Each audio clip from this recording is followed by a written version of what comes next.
तो जो सब्जेक्ट अभी हम करवा रहे हैं वो आपके पास क्या है, पब्लिक हेल्थ। पब्लिक हेल्थ अब हम पब्लिक हेल्थ में अभी हम कवर कर रहे हैं फर्स्ट चैप्टर। फर्स्ट चैप्टर आपके पास क्या है, बेसिक डिफिनीशंस वगैरह है, सही है। इसमें आप फर्स्ट चैप्टर जो होती है उसमें आप जस्ट डिफिनीशन वगैरह को रीड आउट करोगे, सही है, पढ़ोगे। अच्छा, आज के कोर्स के आउटलाइंस हमारे पास क्या है कि हम जो डिफिनीशन कवर कर रहे हैं उसमें आपके पास आ जाती है public health, health, disease, illness, iceberg of disease, सही है। सोशल मेडिसिन आपके पास आ जाती है, मेडिकल केयर आ जाता है, प्रिवेंटिव मेडिसिन आ जाती है, लेवल ऑफ प्रिवेंशन आ जाती है, जो कि आपके पास 3 type of level of prevention है, सही है। प्राइमरी, सेकेंडरी और टर्शियरी प्रिवेंशन वगैरह, इसको हम अभी डिटेल में डिस्कस करेंगे, सही है। तो हम स्टार्ट कर लेते हैं पब्लिक हेल्थ से। पब्लिक हेल्थ आपके पास मेडिसिन वगैरह की ब्रांच है जिसमें हम डील करते हैं पब्लिक हेल्थ वगैरह को। इसमें आपके पास आ जाती है हाइजीन वगैरह, एपिडेमियोलॉजी आ जाती है, सही है। डिजीज़ वगैरह की प्रिवेंशन, ये सारी चीज़ें आपके पास आ जाती है किस चीज़ में, पब्लिक हेल्थ वगैरह में, सही है। एज अ रिज़ल्ट ये चीज़ें हम क्यों करते हैं, ताकि आपके पास क्या हो, लाइफ प्रोलॉन्ग हो, सही है, लाइफ प्रोलॉन्ग हो आपके पास, और फिजिकल मेंटल हेल्थ आपके पास प्रोमोट हो, सही है। पब्लिक हेल्थ एफर्ट्स में आपके पास आ जाती है बहुत सारी चीज़ें। इसमें आपके पास मेनली इंक्लूड होती है कि आप एजुकेट करो पब्लिक को उनकी हेल्थियर चॉइसेस वगैरह के बारे में, सही है। उनको आप इन चीज़ों के बारे में, उनकी फिजिकल एक्टिविटी, फिटनेस वगैरह की प्रमोशन के बारे में भी उनको आप गाइड कर सकते हो, सही है। या फिर कि कैसे वो डिजीज़ वगैरह से प्रिवेंट कर सकते हो खुद को, ये सारी अवेयरनेस आप पब्लिक वगैरह को दे सकते हो, सही है। ये पब्लिक हेल्थ एफर्ट्स में आ जाती है ये सारी चीज़ें। या फिर अगर कोई आउटब्रेक हो, कोई इन्फेक्शियस डिजीज़ स्प्रेड होने के चांसेस हो, सही है, तो आप पब्लिक को उस चीज़ के बारे में अवेयर कर सकते हो, ताकि अगर इमरजेंसी अलर्ट वगैरह आ जाए, इमरजेंसी कंडीशन आपके पास हो, तो वो उन केसेस में आप क्या करें, ख़ुद को हैंडल कर सकते हैं, प्रिवेंट कर सकते हैं उस आउटब्रेक वगैरह से, सही है। पब्लिक हेल्थ एफर्ट्स में आप ये भी करते हो कि इंश्योर करो कि जो कम्युनिटी वगैरह है, जो पब्लिक है, वो सेफ़ फूड का यूज़ करे, सही है। और वाटर वगैरह की वाटर अगर वो ले तो उसमें कोई कंटेमिनेशन, कोई इम्प्योरिटीज़ वगैरह ना हो, सही है। तो कम्युनिटी वगैरह में सेफ़ वाटर की जो इम्प्योरिटीज़ उसमें ना हो, और सेफ़ फूड वगैरह की उसकी अवेलेबिलिटी को इंश्योर करना, ये पब्लिक हेल्थ एफर्ट में ये सारी चीज़ें आ जाती है, सही है। अब आपके पास पब्लिक हेल्थ आपके पास क्या है, पब्लिक हेल्थ में आपके पास आपकी हेल्थ आ जाती है, सही है। इसमें उसको आप जो हेल्थ होती है आपकी, उसको आप प्रोटेक्ट कर सकते हो। प्रोटेक्शन आप हेल्थ की कैसे कर सकते हो कि जो हेल्थी इमरजेंसीज कंडीशन होती है वो उसको आप मैनेज करो, सही है। कंट्रोल करो इन्फेक्शियस डिजीज़ वगैरह को, जिस तरह आजकल कोविड वगैरह होती है, सही है, जो आउटब्रेक हुआ है कोविड वगैरह को, आप प्रिवेंट कर सकते हो, प्रोटेक्शन अपनी आप की कर सकते हो by wearing proper mask, hand hygiene का प्रॉपर ख्याल रखोगे अगर आप, या फिर अगर सैनिटाइज़र वगैरह जो होती है उन चीज़ों को यूज़ करोगे, सही है। लिमिटेड वो करोगे, जो कंजस्टेड एरिया है उधर आप नहीं रहोगे, तो इस तरह से आप जो होती है इस डिजीज़ वगैरह से आपको खुद को क्या कर सकते हो, प्रोटेक्ट कर सकते हो, सही है। एनवायरमेंटल हैज़र्ड्स वगैरह से आप खुद को बचाओ, हेल्दी वर्क प्लेसेस मतलब उधर वो करो, सही है। तो ये सारी चीज़ें क्या है, प्रोटेक्शन है, किस चीज़ की प्रोटेक्शन है, हेल्थ वगैरह की, सही है। तो आप प्रिवेंट कर सकते हो डिजीज़ वगैरह को, प्रिवेंशन आपकी पॉसिबल है अगर आप प्रॉपर स्क्रीनिंग वगैरह करो, सही है, वैक्सीनेशन वगैरह करो, तो इससे भी आप हेल्थ वगैरह को प्रोमोट कर सकते हो, सही है, प्रिवेंट कर सकते हो। देन हमारे पास हेल्थ प्रमोशन आ जाती है। हेल्थ प्रमोशन में आपके पास ये है कि आप जो होती है कोई इस तरह की उल्टी सीधी चीज़ें ना करो, सही है, प्रॉपर बिहेवियर आप वो करो, प्रॉपर फूड वगैरह पे आप ध्यान दो, सही है। कोई ऐसी कंजस्टेड एरियाज़ वगैरह जिधर होती है, जिधर आपको जो इन्फेक्शियस डिजीज़ होने के चांसेस ज़्यादा होते हैं, तो आप अवॉइड करो उस प्लेसेस वगैरह को, सही है। तो ये सारी चीज़ें अगर आप फॉलो करोगे तो आप प्रोटेक्शन करोगे, प्रिवेंशन करोगे और प्रमोट करोगे हेल्थ वगैरह को, सही है। देन हमारे पास आ जाती है हेल्थ आपके पास क्या है, ये आपके पास एक स्टेट होता है, एक ऐसा स्टेट जिसमें आप डिजीज़ फ्री होते हो, सही है, आपको कोई इलनेस, कोई इंजरी वगैरह नहीं होती, सही है।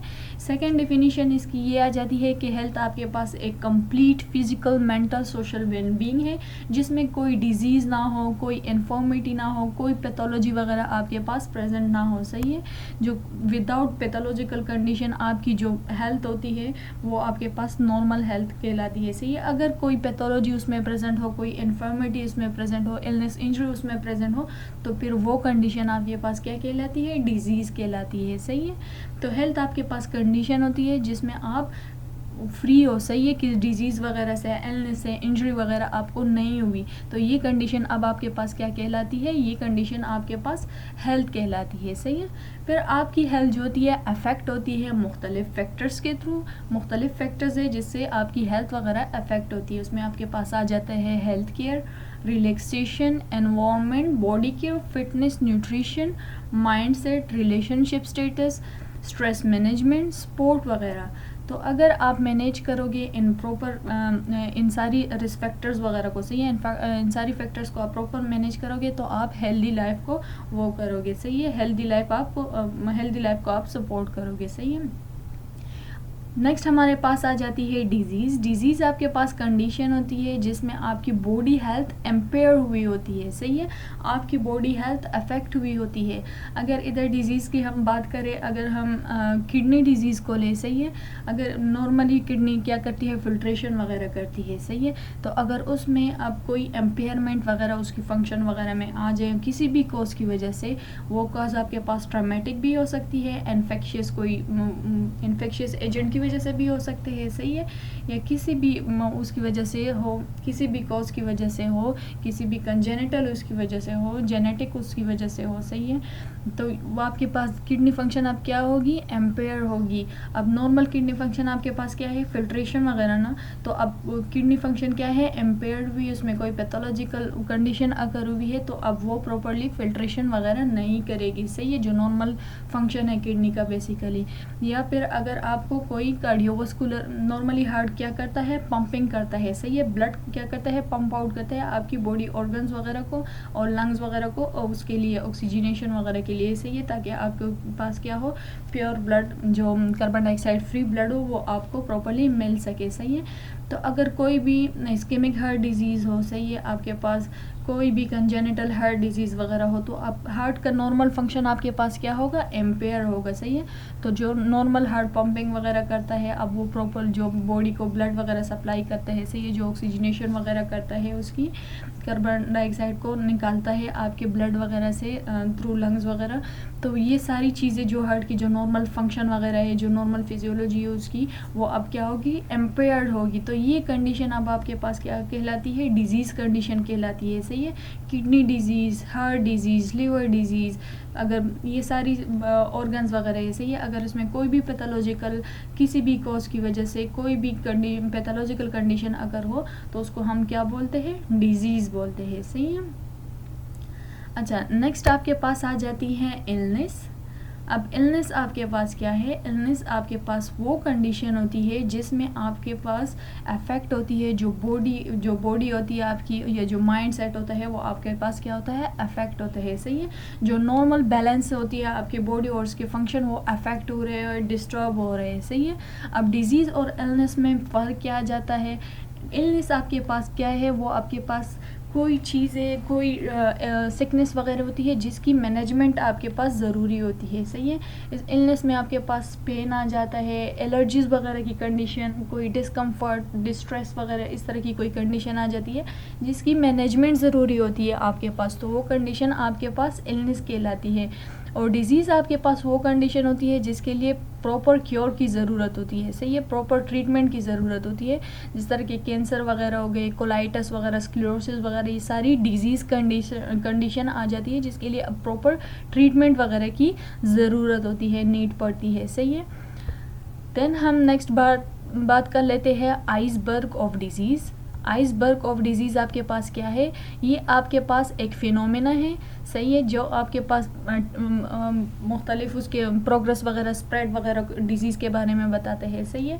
जो आइसबर्ग ऑफ डिजीज़ है, ये आपके पास ऐसा फिनोमेना है जिस तरह के आप इस डायग्राम में शो हुए हैं, सही है, कि आपके पास जो टिप ऑफ आइस है, जो पूरा आइस ब्लॉक है, सही है, उसको जो टिप होता है वो आपके पास शो करता है कम्युनिटी में जो डिजीज़ वो है, डिजीज़ पीपल होती है, सही है, जो सिम्प्टोमेटिक है, जो वो लोग जिनको डिजीज़ है पर वो शो भी हुई है, सही है, और नीचे जो फ्लोटिंग एरिया है, जो अंडर वाटर एरिया आपके पास है, ये भी आपके पास डिजीज़ कम्युनिटी में डिजीज़ पीपल है, पर उनमें कोई साइन सिम्टम्स वगैरह शो नहीं हुई, सही है। ये लोग अब कम्युनिटी में तो विद डिजीज़ प्रेजेंट है पर एसिम्प्टोमेटिक है, सही है। इनमें कोई सिम्टम्स वगैरह सामने नहीं आई अभी तक, सही है। तो ये आपके पास क्या है, आइसबर्ग का फिनोमेना वगैरह है, सही है, कि आपके पास जो टिप ऑफ आइज है वो आपके पास क्या शो करती है, वो लोग जो कि डिजीज़ के साथ फाइंड आउट हुए हैं, सही है, जिनको डिजीज़ है और सिम्प्टोमेटिक है, वो क्लिनिकल फाउंड है, सही है। या जो टिप है वो आपके पास क्या होती है, वो लोग हैं जिनको डिजीज़ है और क्लिनिकली उनमें फाउंड भी हुई है, सही है। और जो अंडरग्राउंड जो वो है वो आपके पास शो करता है कि कम्युनिटी में अब इन लोगों में भी डिजीज़ प्रेजेंट है पर ये एसिम्प्टोमेटिक है, इनमें कोई सिम्टम्स वगैरह अभी तक वो नहीं हुए, सही है, फाउंड नहीं हुए। तो ये आइसबर्ग का फिनोमेना था, सही है। नेक्स्ट हम बात कर लेते हैं सोशल मेडिसिन की। सोशल मेडिसिन भी आपके पास क्या करती है, ये आपके पास स्टडी है जिसमें हम डील करते हैं physical, biological, socio economic status वगैरह को, सही है। ताकि जो सोशल मेडिसिन होता है ये इसका वो सिर्फ क्यूरेटिव मेडिसिन वो नहीं है, सही है, कि आप किसी डिजीज़ के लिए कोई मेडिसिन वगैरह, कोई ड्रग्स वगैरह यूज़ करो और उससे आपकी क्योर हो जाए, सही है। तो ये सिर्फ क्योर उसके लिए क्यूरेटिव मेडिसिन के लिए रिलेटेबल नहीं है, सही है। इसमें हम क्या करते हैं, हेल्थ प्रमोशन करते हैं और प्रिवेंशन करते हैं डिजीज़ वगैरह से, सही है। तो सोशल मेडिसिन इस चीज़ के लिए रेफ़र करते हैं हम, इस चीज़ के लिए वो है कि इसमें जस्ट हम क्योर नहीं करते बल्कि क्या करते हैं, हेल्थ प्रमोट करते हैं और प्रिवेंट करते हैं मुख्तलिफ डिजीज़ वगैरह से, सही है। देन हमारे पास आ जाती है सोशल हाइजीन। सोशल हाइजीन में अगर हम बात कर लेते हैं इन्फेक्शियस डिजीज़ की, सही है, जो सेक्सुअल ट्रांसमिटेड डिजीज़ है, जो जिसको हम वेनेरियल डिजीज़ वगैरह भी बोलते हैं, सही है। अगर हम इसको प्रिवेंट कर सकें, अगर हम सोशल हाइजीन का ख्याल रखें तो हम इस डिज़ीज़ को, इन डिजीज़ वगैरह को, जो इन्फेक्शियस डिजीज़ है, सेक्सुअल ट्रांसमिटेड डिजीज़ है, इनको हम प्रिवेंट कर सकते हैं, सही है। सोशल हाइजीन में अगर आजकल हम बात करें कोविड वगैरह की, सही है, जो आउटब्रेक हुआ है आपके पास, अगर हम उसमें प्रॉपर हैंड वॉशिंग करें, सही है, प्रॉपर मास्क वगैरह यूज़ करें, कंजस्टेड एरिया में जाने से प्रिवेंट करें, तो इस तरह हम क्या करते हैं, सोशल हाइजीन को वो कर सकते हैं, सही है, प्रमोट कर सकते हैं। सोशल हाइजीन को आप जितना प्रमोट करोगे उतनी आपकी पब्लिक जो होती है वो हेल्दी होगी, सही है, उतनी आप डिजीज़ फ्री होगी और इतनी आपको फैसिलिटीज़ वगैरह अवेलेबल होगी, सही है, आप सफ़र नहीं कर पाओगे। अच्छा, मेडिकल केयर आपके पास क्या है, सही है। मेडिकल केयर अब आपके पास वो कंडीशन आ जाती है जो फिजिशियन वगैरह, जो हेल्थ केयर वर्कर वगैरह होते हैं, सही है, उनकी तरफ से जो केयर वगैरह आ जाती है, जो अटेंशन आ जाती है, जो सिक पीपल होते हैं, जो पेशेंट्स वगैरह होते हैं, सही है, जब वो एडमिट हुए होते हैं, जब वो ऐसे ही ट्रायल के लिए आ रहे होते हैं, सही है, ओपीडी पेशेंट वगैरह होते हैं या फिर एडमिटेड पेशेंट वगैरह होते हैं, सही है, तो उनके साथ जो उनकी तरफ जो अटेंशन वगैरह शो होती है फिजिशियन वगैरह की तरफ से, उनकी जो सर्विसेज, जो फिजिशियन वगैरह होते हैं जो सर्विसेज दे रहे होते हैं सिक पर्सन वगैरह को, तो वो सारी चीज़ें आपके पास आ जाती है मेडिकल केयर में, सही है, मेडिकल केयर में आपके पास ये सारी चीज़ें आ जाती है। देन हम बात कर लेते हैं प्रिवेंटिव मेडिसिन की। ये भी साइंस एंड आर्ट है जिसमें हम क्या करते हैं, डील करते हैं, ताकि हम प्रिवेंटिव मेडिकेशन वगैरह उसमें लेते हैं, क्यों, ताकि हमारे पास क्या होती है, लाइफ प्रोलॉन्ग हो, सर्वाइवल पेटेंसी हमारे पास ज़्यादा हो, सही है, प्रमोट करें हम फिज़िकल मेंटल हेल्थ को प्रॉपर और इफ़िशिएंट वे में, सही है। तो आपके पास क्या है, ये प्रिवेंटिव मेडिसिन, जिसे हम क्या करते हैं, डिजीज़ वगैरह को प्रॉपरली प्रिवेंट कर लेते हैं ताकि हमारे पास लाइफ प्रोलॉन्ग हो और फिज़िकल मेंटल जो हेल्थ स्टेटस वगैरह है वो आपके पास क्या हो, प्रोमोट हो। देन लास्ट वन हमारे पास आ जाता है level of prevention. Level of prevention में हमारे पास 3 type of level of prevention आ जाती है, सही है, primary, secondary and tertiary. Primary level of prevention में आपके पास आ जाते हैं कि कोई डिजीज़ वगैरह है लेकिन उसने अभी तक कोई स्प्रेडनेस वगैरह शो नहीं की है, सही है, उसने अफेक्ट किया है उस एरिया को पर वो स्टिल स्प्रेड नहीं हुआ, उसकी पैथोजेनेसिस नहीं हुई, और इस लेवल पे हम उसको प्रिवेंट करें तो ये आपके पास आ जाते हैं primary level of prevention. Then secondary level of prevention आपके पास आ जाती है कि आपके पास डिजीज़ आपके पास फाउंड हुई है और उसकी पैथोजेनेसिस हुई है पर वो एडवांस स्टेजेस पे नहीं गया है, सही है, इस लेवल पे अगर हम उसको ट्रीट करें उस डिजीज़ वगैरह को, सही है, इस लेवल पे भी आपकी डिजीज़ स्टिल थोड़ी बहुत वो होती है, एसिम्प्टोमेटिक होती है, कोई सिम्टम्स वगैरह उसने शो नहीं किए, सही है, क्योंकि ये इसकी प्रॉपर स्प्रेडनेस वगैरह पैथोजेनेसिस वगैरह नहीं हुई, सही है। और अगर इस लेवल पे हम उसको प्रिवेंट करें तो ये आपके पास आ जाती है secondary level of prevention. Then third हमारे पास आ जाती है टर्शरी लेवल ऑफ प्रिवेंशन। इसमें आपके पास डिजीज़ एडवांस स्टेज पे पहुंच जाती है, सही है, जो सवियर केसेस होती है उस पर। अगर इस लेवल पे हम प्रिवेंट करें डिजीज़ वगैरह को, ये प्रॉपर सिम्प्टोमेटिक वो होता है, स्टेज आ जाता है आपके पास, सही है। अगर इस लेवल पे हम प्रिवेंट करें डिजीज़ वगैरह को तो ये आपके पास आ जाती है टर्शरी लेवल ऑफ प्रिवेंशन, सही है। अच्छा, तो ये आज का सारा आपका टॉपिक किस चीज़ के बारे में था, पब्लिक हेल्थ में जो फर्स्ट चैप्टर है बेसिक डिफिनीशंस वगैरह, जो सारी डिफिनीशंस हमने 1 बाय 1 डिस्कस की। तो ये सारा आज का टॉपिक आपके उसके बारे में था, डिफिनीशंस वगैरह के बारे में था, सही है। होप सो आपको इसकी समझ आई होगी। Thank you.